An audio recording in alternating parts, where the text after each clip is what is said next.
Welcome to the Wellness in Asheville podcast, where we shine a light on the people, practices, and places that make this city one of the most inspiring wellness communities in the country. I'm your host, Travis Richardson, founder of Be Well Asheville, your local news source for health, wellness, and community events.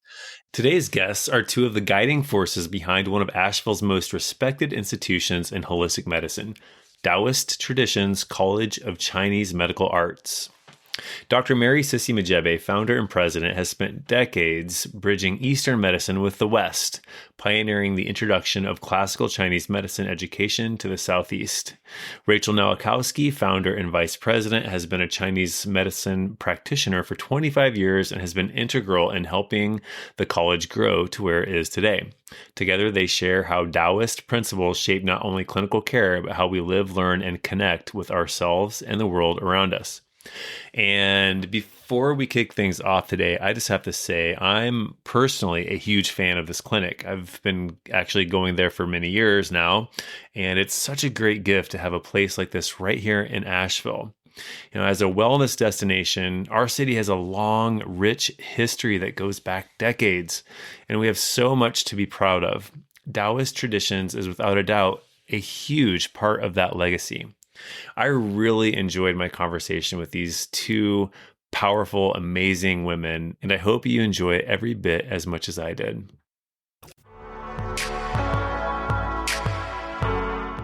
Welcome, Dr. Majebe and Rachel, to the Wellness in Asheville podcast, here to speak on all things Chinese medicine, including the great college you've built right here in our community, the clinic, and of course, much, much more. Thank you. Thank you.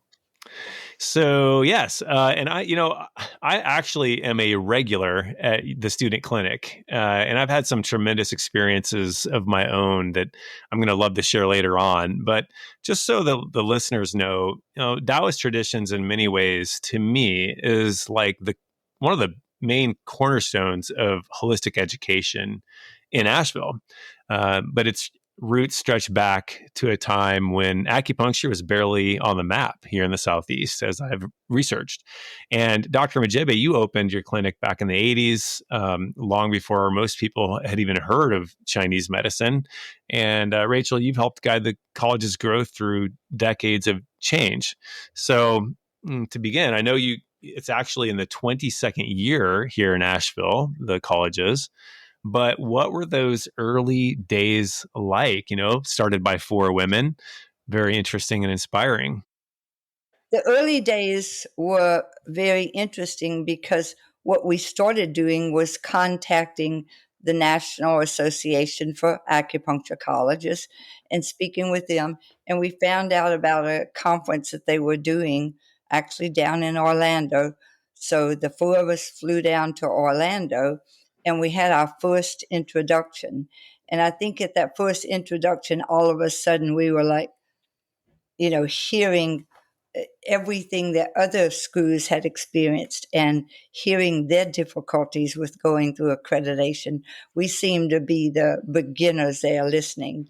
But we were so excited about the message that we wanted to get out and what we wanted students to be learning about Chinese medicine from the very beginning, that we just jumped right in. We didn't care about the fact that the water was 40 feet deep. We just jumped. And what was that like, as a woman back in those days doing? I mean, what you've created here is pretty massive. I mean, you've got the college, which is a very sophisticated apparatus, in my opinion, an educational institution. This is a major endeavor that you've built for the students. Like, it just feels like to me that would be intimidating for anyone, but even maybe just as, like you said, 4 women starting this. So back when you did, what was that like? For me, it was like, again, it was such a great idea. We're like, yeah, let's do this. It was really exciting. At that point, Cissy had been practicing for 30 years, maybe. 2003, Mhm. 18 years. 18 Yeah. years. And myself and Junie Norfleet, we had graduated school in 1999. So in 2003, we were relatively new practitioners. But the idea of, still learning building our skills and building our own practices and opening a school at the same time. Honestly, I don't know what I was thinking back then, but it was an exciting time for me. I had not finished school relatively recently, and so I knew what it was like to go through school, and it was an exciting opportunity to help other people get excited about learning Chinese medicine too. And when we started, we had 10 students working out of one classroom, working out of one office, and we've experienced a significant growth over the years. And Cissy had such a reputation in the community and already had been in practice for so long. And a lot of people that come for acupuncture are so fascinated by it, they decide, oh, I want to study this. So that initial group of students were a lot of connections that Cissy had in the community. And now we have students moving here from all over, Hawaii, Alaska, Canada, overseas. So, yeah. Yeah. And Cissy, when I was doing my research for this podcast, I learned that you were actually thinking about going into law school, but then you had like this pretty amazing experience with a Jeffrey Yuen, I believe is how you say his name, and he is an 88th generation Daoist priest. And I belong to the newsletter, and I get all these things on the ways that students can continue their education with him and learn and further their knowledge. And I'm just so impressed. But I'm curious from what did he do to change your direction? I walked into a class and the class that he was teaching was on what we call the heart protector, the pericardium. And, there are times in your life that you sit and all of a sudden your heart is being touched so open that all of a sudden, and this was back before we had computers in classes, I'm sitting there with my paper and all of a sudden I've got my head down because I was just overcome. I mean, seriously, I had tears running down my face because I was hearing medicine not coming from the brain of, okay, this, but seriously, it was medicine, and it was just listening to this man. It created an opening in your heart that was unbelievable. And it was not just, it's not like hearing someone who's giving a scientific lecture versus someone who lives what they're doing. And so that was the major thing for me. And I think people get touched just not by the teachings, but by how he how he shares those from the heart. It's so different. Yeah, and as we were discussing the difference between somebody who puts needles in just the right spots, right, with acupuncture, and you have another person who does the same thing, same spots, and you could have the two protocols be the same, but then outcome is different for one of those people because their intention, their mindset can create an entirely different outcome. And I feel it's like that's what you're talking about. Absolutely. Yeah. So most people, if they know of acupuncture, they'll soon come across the word or the phrase traditional Chinese medicine or TCM. But there's this other thing called classical Chinese medicine. And as I understand it, it's sort of the historical version. I'm confused as to sort of like what the differences are and how the college addresses both of them, or if you'd address both of them. So we have to address both of them because the national examinations are primarily based on TCM. Traditional Chinese medicine happened during the time of Chairman Mao. And he came in and he brought all the schools together and said, we're going to standardize Chinese medicine. Now, there were still people in China that didn't really, totally embrace that. And these became some of the more famous teachers. There was a Dr. Wong. There were many, many classical teachers. But in the classics, there are more meridian systems than just when you walk into the clinic, you see the pictures of the 12 meridians. And those are called the primary meridians. And so what they did is they standardized that.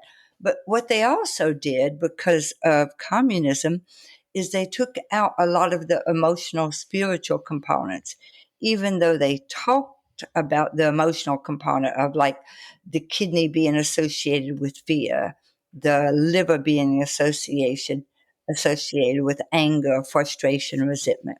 Though they talked about that, they did also really move away from the spiritual components of the medicine, not just the emotional components. So I think from a classical Chinese medicine intention, and also what your patient, how they're connecting to the medicine is very important. It's not just, oh, this point does this. Let me put this in and it will do that.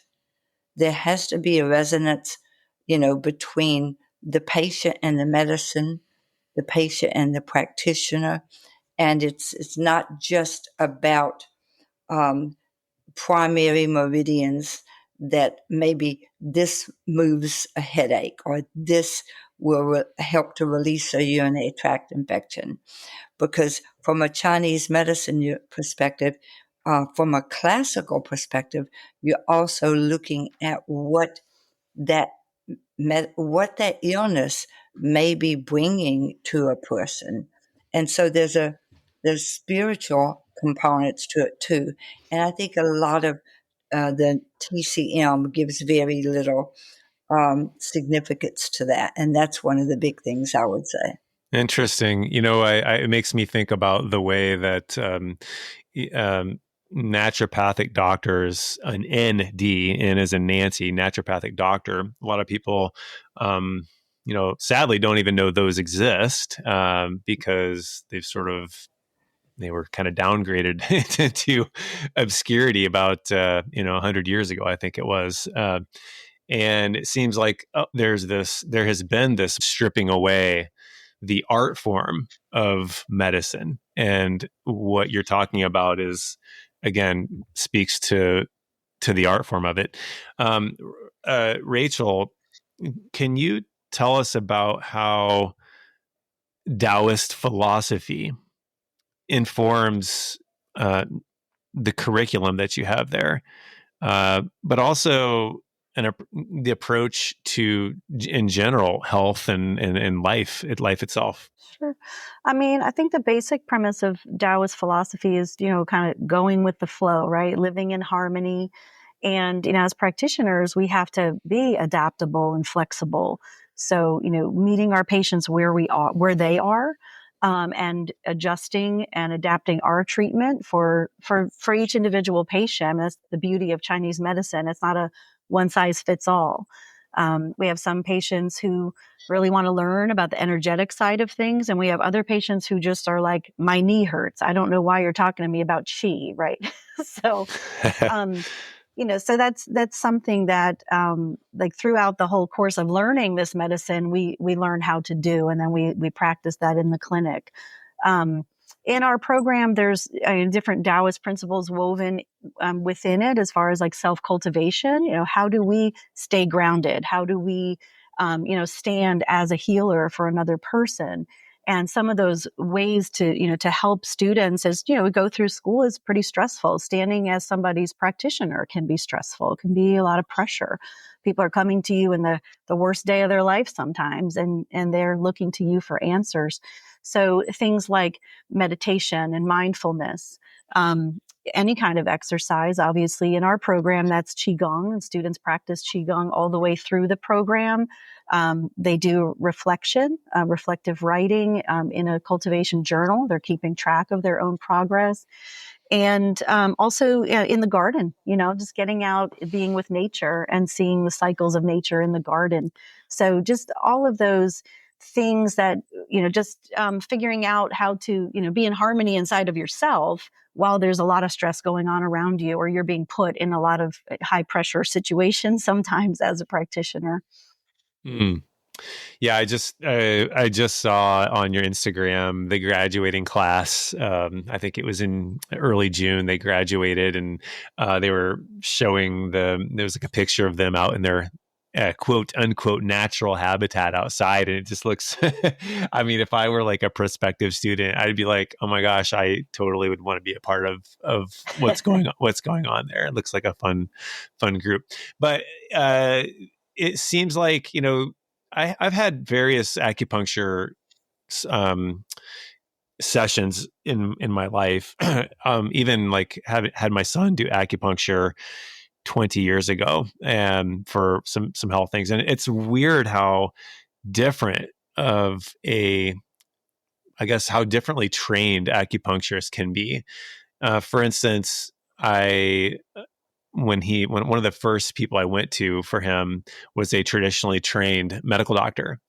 But I think they had only went to, I don't know, it was maybe some number of certification hours. I don't know what the process was, but it felt very, well, let's just say compared to the experience I've had at Daoist traditions is like, it's not even, it was like, I don't know what this is, because it was very methodical. It didn't seem to address there was no checking of pulse or tongue diagnosis or anything like you do. I guess, can you speak to the differences in the way that your college trains practitioners, I guess, versus that? Sure. Well, I think it's for me personally, like, yes, medical doctors can learn acupuncture. They don't have to go through as much training as we do in terms of Chinese medicine training. They've had all the medical side of it, right? But I think when you get acupuncture from someone who didn't go through 4 years of Chinese medicine training, or 3 years if someone went to a 3-year school, it can be a little sort of mechanical. This point treats this condition, this point for this symptom, which is a very Western way of thinking, right? You take this pill for this condition, or you press on this point for a headache. But what we teach, and what most Chinese medicine schools teach, is so much more than that. You have to learn those building blocks to take those baby steps toward being able to apply it with a patient. But we're learning so many other things, as like Cissy was talking about. This is medicine of the heart. How do we connect with a patient?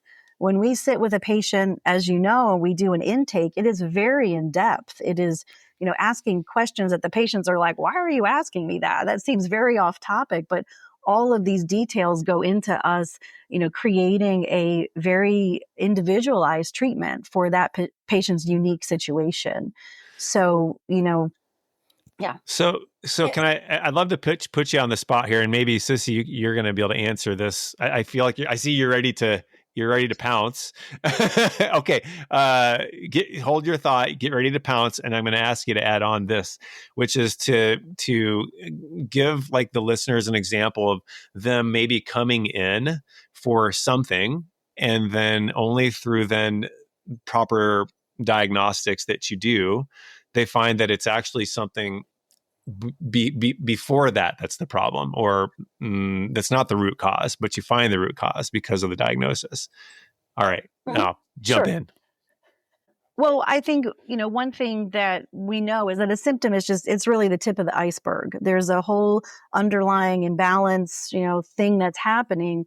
And, maybe a patient comes in and says, I get headaches when I drink coffee. So, okay, maybe that is a true statement, but the reason is because that person's liver qi is so stagnant that when they drink coffee, it's impacting the liver in such a way that it's causing a headache. Whereas somebody else, they drink coffee, they don't get a headache.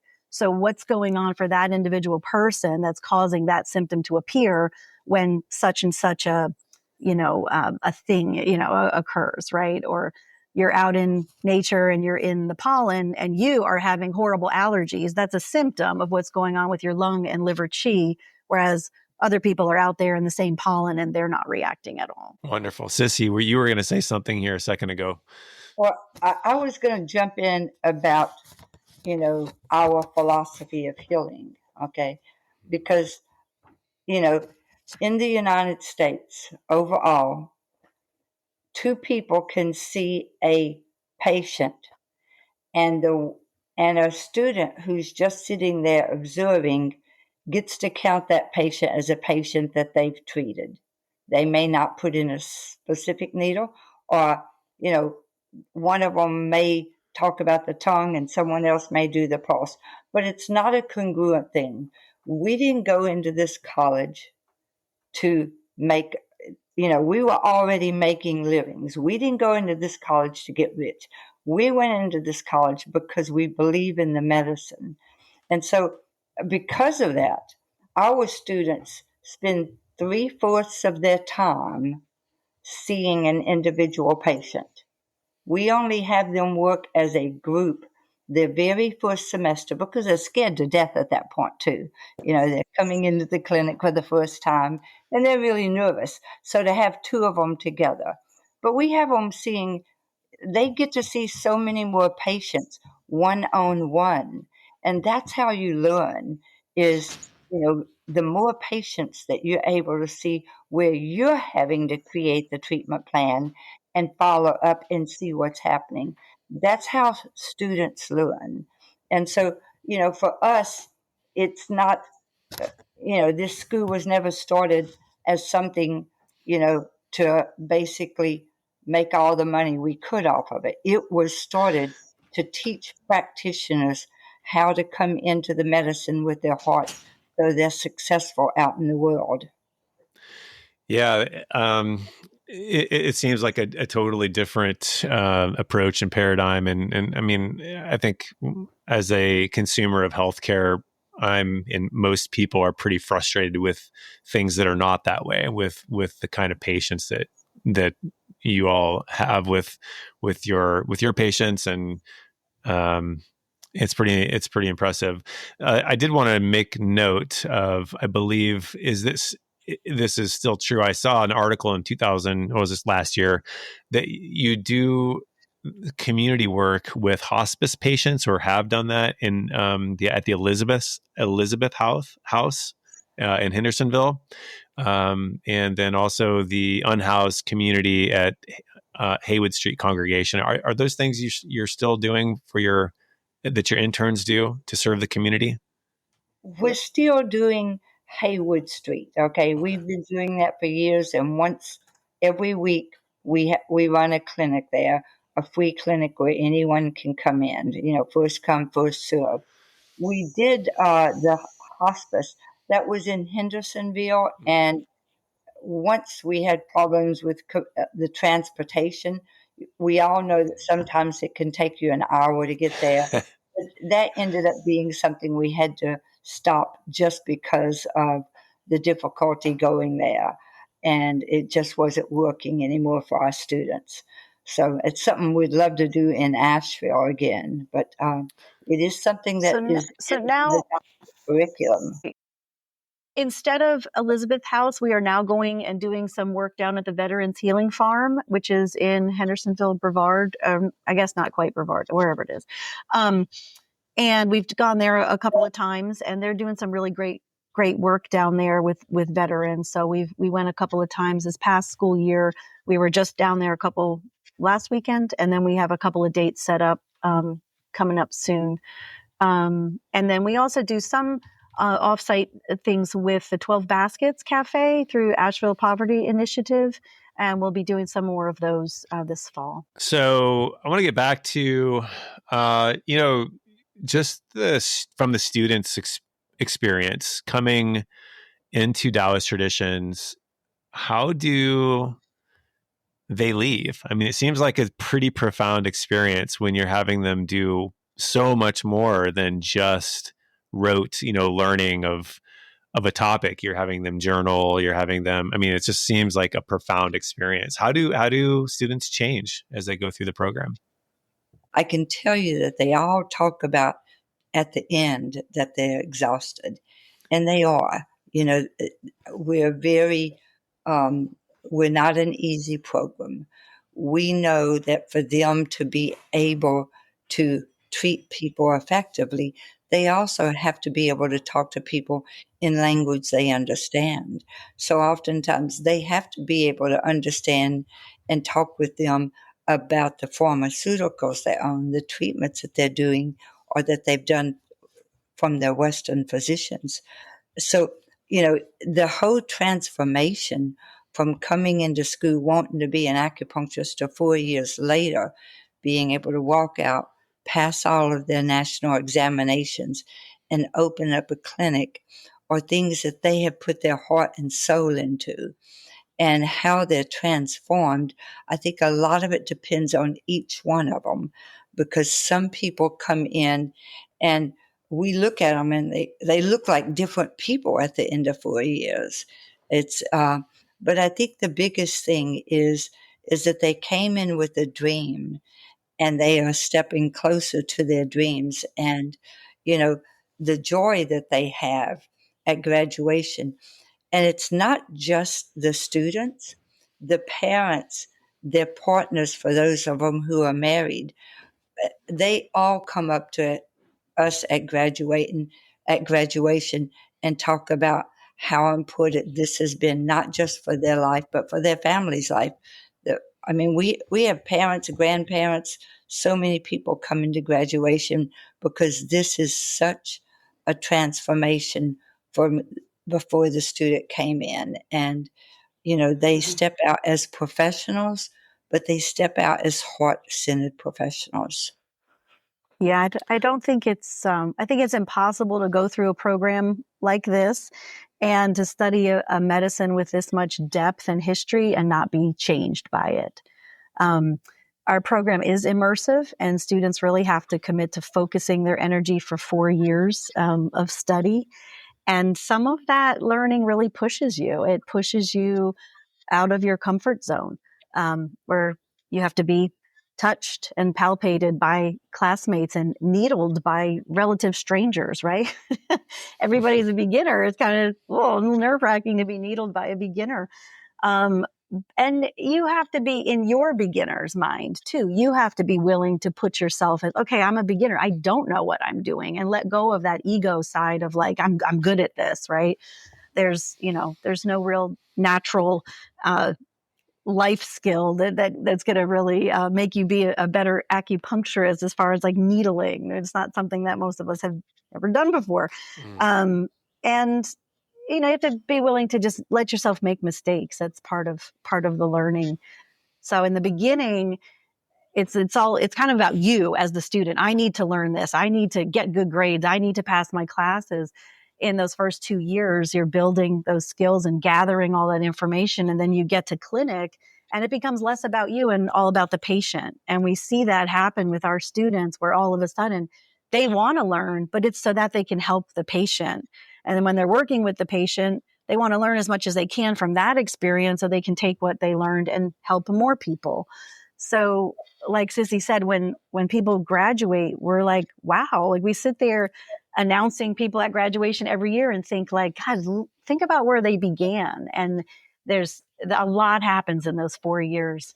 And for us, we've been doing this for so long, the 4 years feels like a blip, like, wow, they're graduating already. And we say that to students and they're like, what do you mean already? I feel like we've been here for forever.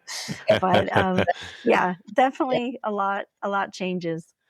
How many students come from Asheville versus come from other places? And then also, I guess the follow on to that would be how many stay and how many go back, or kind of how does the flow in and out of students come through your school? I mean, some years we have like no students who are from the Asheville area, some students are, sometimes there's a few students who are from here, but a lot of our students come from elsewhere at this point. And a lot of them go back to where they came from before and take this back to their communities. And some of them stay. There's quite a few group practices in the Western North Carolina area and in other places where there's multiple DT graduates working together. And that's really cool to see. That's awesome. I really like the way that you blend the support for the local community with, this appeal to national and international students because of the nature of what you guys are doing is so unique. I think I haven't seen any other schools do it like you do, with such comprehensive education. But so back to the community aspect, though, for the residents of Asheville, if you haven't tried, for a listener who hasn't tried a session out, I think it's really accessible because, like in my experience, first of all, it's very affordable. I mean, I think session was like $40, and sometimes you even run. I think I got over the winter. I think there was like $125 5-pack or something like that. It was like a really. I'm like, I tell people about that, and they say, where is this? Where can I get this? And I seriously, I tell them, and they say, well, I'm going to go sign up. I say, well, you should, because like I've had personally, and I don't mean this to diminish. I'm never trying to diminish anybody who's a helper of others. Right. And I don't mean this at all. So I don't want anybody to feel offended, Yes. but I will say that the students that I've gotten treatment from in the student clinic were as skilled, if not more skilled, than practitioners with many years of experience. And I'm not saying that just for any other reason that's just my truth. So I just need to say it. So you can trust that you're going to go into the student clinic, but you're getting somebody who is very well prepared, and there's somebody who comes in and checks their work. And it made me feel very safe that like what they're doing is very guided. They go and they think through what they're going to do before they do it. They meet with their advisor, and it's like really well done. I'm just so impressed. Our faculty are an amazing group of people. And again, these are all people who live here in Asheville, and we are very blessed because our faculty really care about the mission of the school, and they care about helping to build a community of practitioners who can take this medicine and go back to their communities and basically bring this medicine into their own community. So part of that is because of the excellent faculty we have, and we can't say enough about them. Agreed. Are there any collaborations that you do or the students do with other healthcare professionals, whether they be medical doctors or mental health therapists? Or First of all, we have physicians on staff. Okay, so we have Western medicine physicians on staff. We have chiropractors on staff. We are there any other things I'm leaving out? Mental health professionals. These are all things that they have to be able to interact with those people to pour some of their wisdom when they're going to see their patients. So just even in the school, they have that. It's,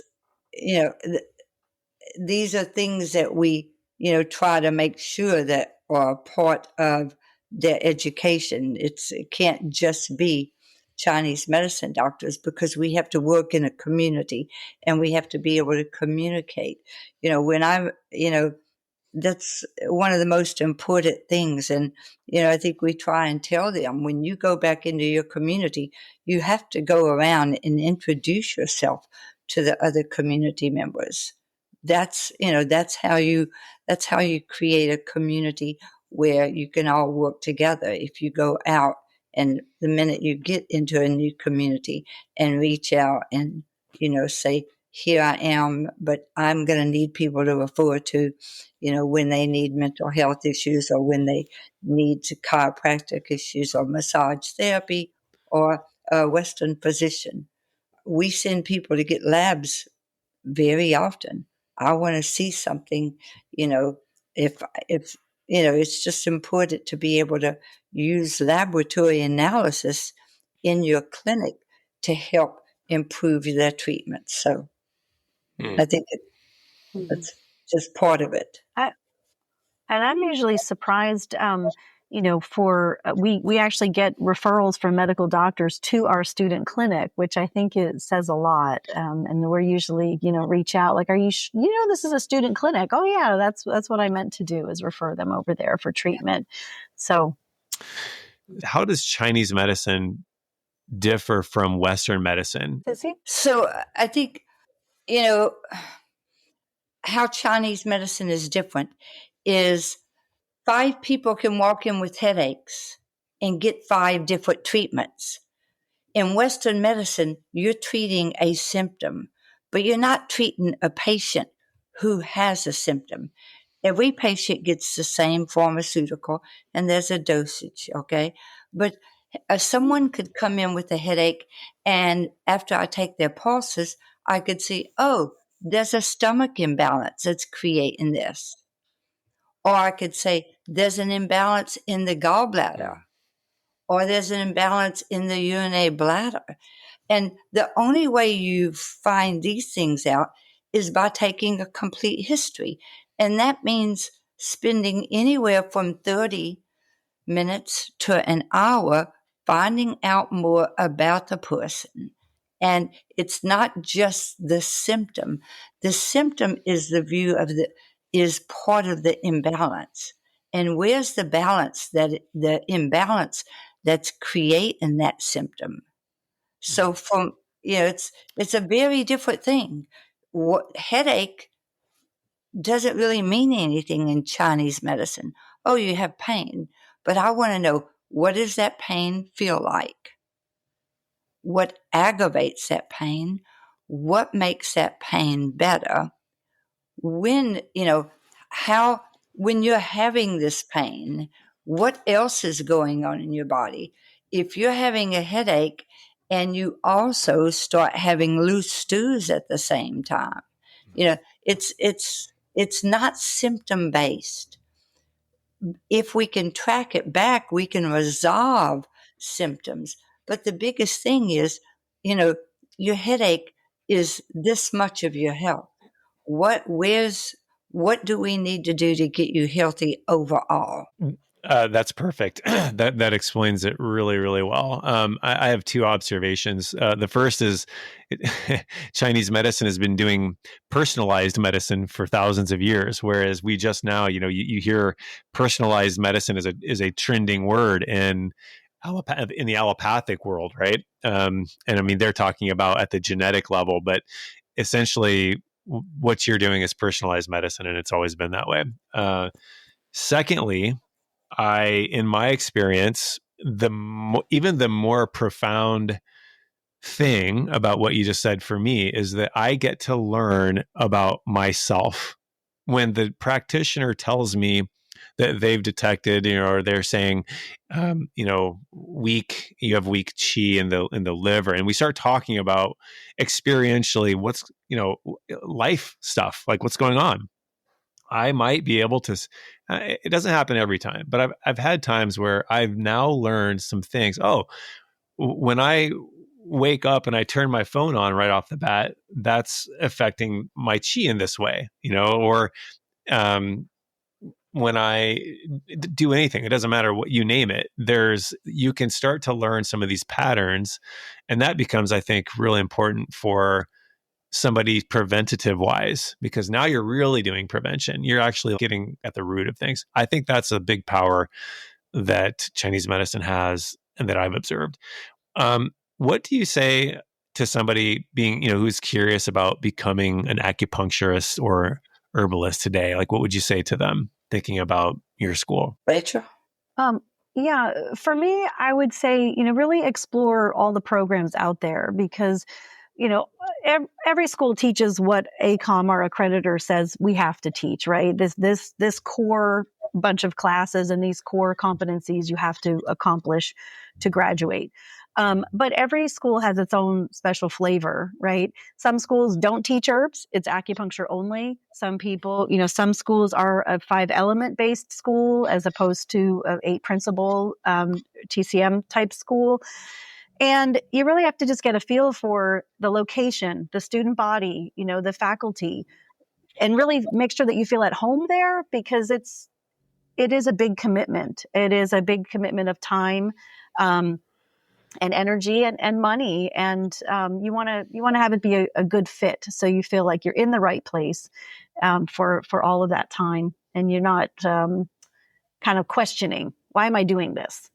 It's most people, you find the right school and you're in it. You're just hungry to learn more, and you just kind of, I don't know, just want to get the most out of it without feeling like I'm not really sure about this. That's not a good feeling. Mm-hmm. Those are wise words. I just wanted to say thank you so much for the work that you're doing in the community, and the support that the heart that is clearly felt by everyone who is around both of you. I really personally appreciate the experiences that I've had, and so I just wanted to say thank you for that. And it's really pretty awesome. Thanks.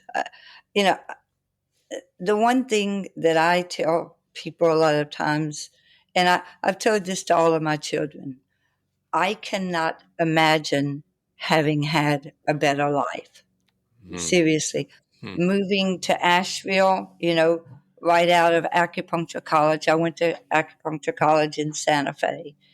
And moving here was, such a blessing that I had no idea. But I didn't know any acupuncturists when I started acupuncture school. I just did it, and, didn't know what kind of a path it was taking me on. And I can't imagine a life where I get to help people.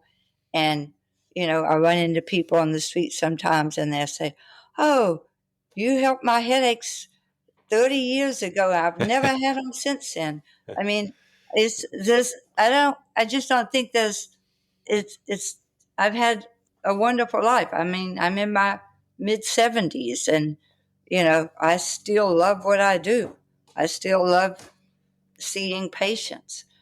And I'm very excited about seeing people come in and walk out, and then hearing about how good they're doing in the profession. We have a student that moved to Durham, and my sister called me last night saying how much better she was feeling because she's been seeing this woman now for 6 weeks, one time a week. And, it's like, and, she's just seeing one of our students who is now in the Raleigh-Durham area. So we love watching these students go out, and we want them to populate the whole United States. Send them out and have them do good. That's pretty much the thing. I know there's some summer. I saw some on Instagram, also some summer packages, I think, that are going to be running through August, which is, this podcast will be released in August. So I think people might be able to take advantage of those. And then also, I'll let you talk about them, but also you have a fall 2025 enrollment coming up, and it's still open for the master's and doctoral programs. I'll just give you a second to sort of plug those two things. Sure. Our doctoral professional track actually starts classes in early July. That is open to people who graduated from Master of Acupuncture and Herbal Medicine programs. We are currently in the process of launching a Doctor of Acupuncture program. So for people who did not study herbs in their previous training to come back to earn their doctorate will be an option. And the master's program, new students begin in early August. We have an introductory week for them to do. We have some fun classes in that week. And then students can still enroll up until our fall start date, which is around the 20th of August. I'm sorry, I don't have the date in front of me. And currently our Certificate of Herbal Medicine program is running, and those students are about to start their last 8-month term. So we'll be having our herbal medicine clinic, which is free herbal consultations once a month with our clinical interns that are in that program, who are licensed acupuncturists who return back to school to learn herbal medicine to enhance their practice. Wonderful. Wonderful. Well, thank you both for being on this show today. I really appreciate your time. Okay. Thank you so much for having us. If today's conversation sparked your curiosity about Chinese medicine or you're considering a healing path of your own, visit daoisttraditions.edu to learn more about their programs, clinics, and community offerings. You can also experience the power of student-led care at their teaching clinic, which is open to the public and a great entry point for affordable holistic treatment right here in Asheville. And if you know someone who might make a great guest for the Wellness in Asheville podcast or a story worth spotlighting, please reach out. Thank you for listening. To learn more about Be Well Asheville, visit bewellavl.com. And don't forget to follow this podcast. You can catch the next episode and bring us along on your hike on the Mountains to Sea Trail, on your drive through the Parkway, or on your way downtown to Friday's Drum Circle. If you loved what you heard, please rate and review the show. Your review helps others discover and grow our wellness community. You can also check out Asheville Wellness news, events, and our newsletter at bewellavl.com. Thank you for being the best part of our wellness community. Until next time, be well.